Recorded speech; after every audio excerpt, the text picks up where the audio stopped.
এক গ্রামে এক চোর থাকতো। সে চুরি করলে কি হবে, সে খুব ভালো ছিল। একদিন চুরি করে ফিরছিল, তখন সে দেখতে পেল এক ভিখারি বসে কাঁদছে। তখন সে ভিখারিকে বলল, তোমার কি হয়েছে? আমার খুব খিদে পেয়েছে, কিন্তু আমার কাছে কোনো টাকা নেই।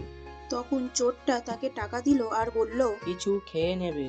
বলে সে চলে গেল। সে ঘরে ফিরতেই তার বউ বলল, তুমি আবার চুরি করতে গিয়েছিলে? আমি কি ভালো লোকের বাড়িতে চুরি করি? যারা অসৎ তাদের বাড়িতে চুরি করি। আজ কোথায় চুরি করতে গিয়েছিলে? আজ মঙ্গল ডাকাতের বাড়িতে গিয়েছিলাম। এবার চুরি করা ছেড়ে দাও। এক ব্যবসায়ীর ঘরে চুরি করব। সে খুব অসৎ লোক। যদি ধরা পড়ে যাও? কিছু হবে না। রাতে চোর যখন চুরি করতে যাচ্ছে, যদি ধরা পড়ো তাহলে দাদুর হজমিগুলির কথা মনে করবে, সব মনে আছে। বলে চলে গেল। সে চুরি করতে গিয়ে ধরা পড়ে গেল এবং তাকে রাজার কাছে নিয়ে গেল। তোমাকে 3 তারিখে ফাঁসি দেওয়া হবে, আর যদি কোনো তোমার ইচ্ছে থাকে সেটা তুমি বলো। আমি একটা হজমি গুলি বানাতে পারি। আমি চাই কাউকে শিখিয়ে যেতে। আমার তো পেটের সমস্যা আছে।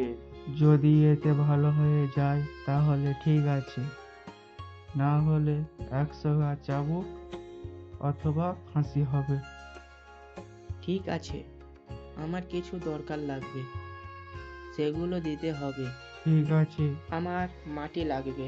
মাটি এনে দেয়া হলো। সেই মাটি নিয়ে বাগানে ছড়িয়ে দিল আর বলল, এই কাগজে কিছু জড়িবুটির চারার নাম লেখা আছে, এগুলো এনে দাও। পরের দিন রাজা ও লোকেরা বাগানে এলো। আমি তো চারা লাগাতে পারবো না, কারণ আমি চুরি করেছি। তোমাদের মধ্যে যে কোনোদিন চুরি করেনি সে এই চারা লাগাবে, এসো। একজন বলল, আমি ছোটবেলায় আমার বাবার পকেট থেকে একবার টাকা চুরি করেছিলাম। আর একজন বলল, আমি ছোটবেলায় লোকের বাগানের আম চুরি করে খেয়েছিলাম, তাই আমিও পারবো না। আমি তো ছোটবেলায় ঠাকুরের প্রসাদ চুরি করে খেতাম, তাই আমিও পারবো না।